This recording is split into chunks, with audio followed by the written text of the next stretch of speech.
Moltes gràcies, Albert. Els que no tenim la gràcia que tu tens hem de posar-nos darrere d'un faristol i fer servir unes notes.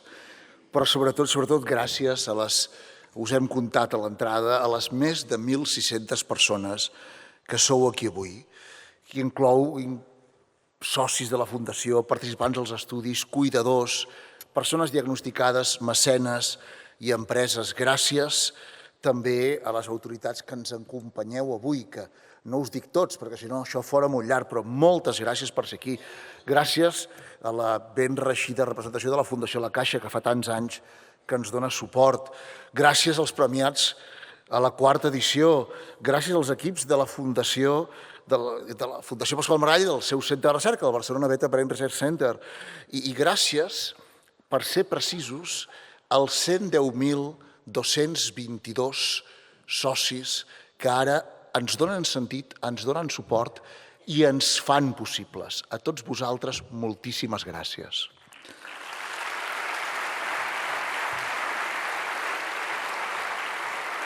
Com deia l'Albert, avui som aquí per celebrar, per compartir avenços i per mirar el futur amb esperança, sobretot això últim, per mirar el futur amb esperança.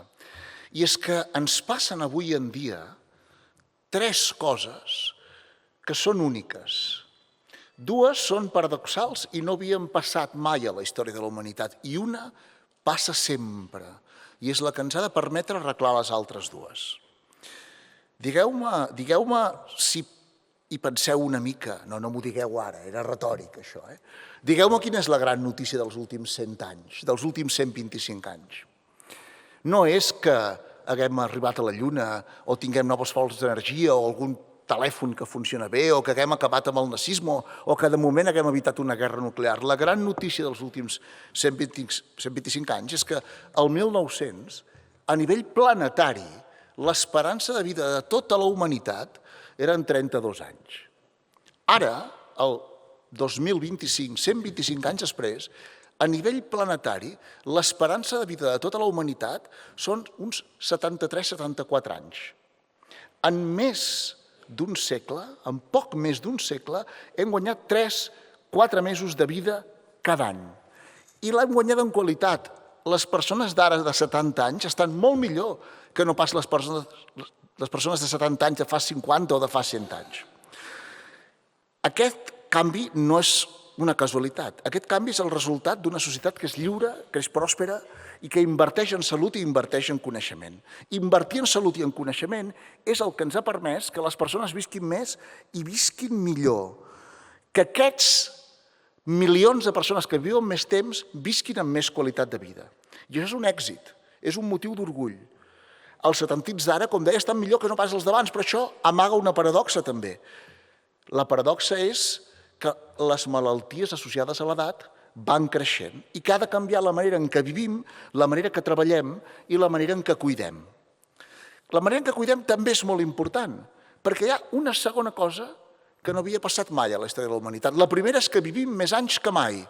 La segona és que aquests éssers humans que sabem fer ara, que durem més que en qualsevol altra etapa de la història, també fem una altra cosa, i és que tenim menys fills que cap altra etapa de la història. I a més, a casa nostra, a Catalunya, els tenim més tard.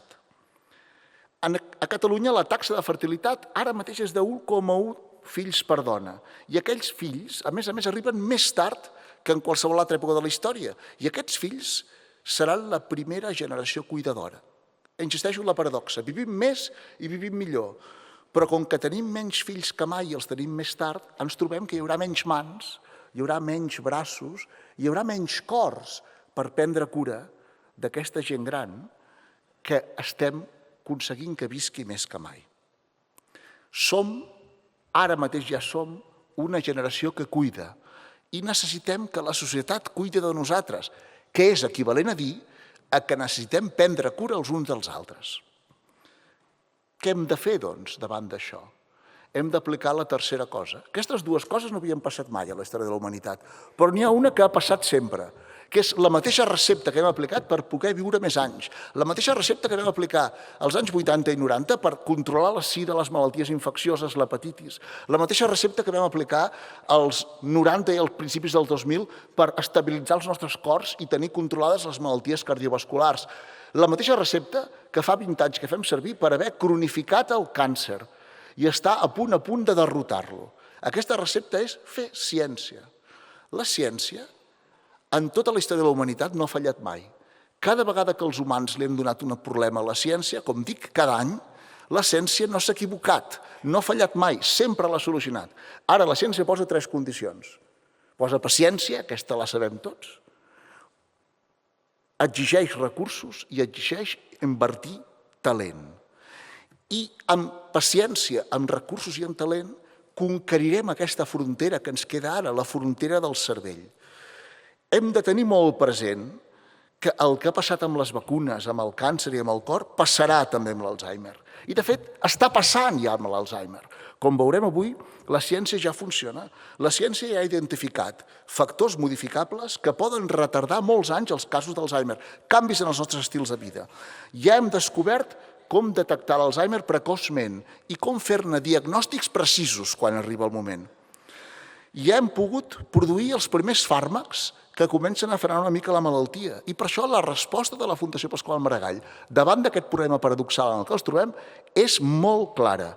Si fem ciència i la fem bé, retardarem molts casos i alleugerem la vida de milions de persones. Si fem ciència, més ciència i encara més ben feta, podrem arribar a viure un món sense Alzheimer. I, per tant, davant d'aquests problemes, nosaltres optem per fer més i millor ciència i treballem molt dur, a més, per dur aquesta ciència a la societat. Podria parlar de moltes fites i ara aniran sortint al llarg de tota la nit. En menciono 3. Primer, la detecció precoç.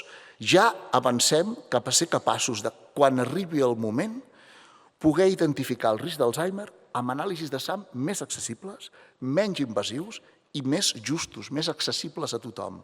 Això accelerarà diagnòstics i obrirà la porta a assajos clínics que acabaran democratitzant l'accés als medicaments. Segon, hem encetat enguany el projecte Alfa 10, perquè ja fa més de 10 anys que treballem en el projecte Alfa. Recontactarem milers de participants per entendre com canvia el cervell molt abans que no apareguin els símptomes.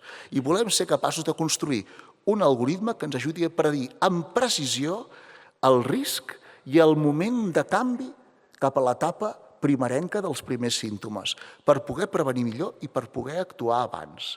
I, a més, volem fer tot això permanentment amb impacte social. Acompanyem, ja ho veureu, a persones diagnosticades en fases inicials i, sobretot, a famílies cuidadores, amb programes que els donen coneixement, que els generen xarxa i que, si tot va bé, els poden donar un respir, que el necessiten molt, perquè cada grup de suport, cada conversa al carrer, cada lectura, ens acosten també a un futur sense Alzheimer. Tot això que dic, procurem fer-ho amb rigor científic i amb calidesa humana. I això és el que fem.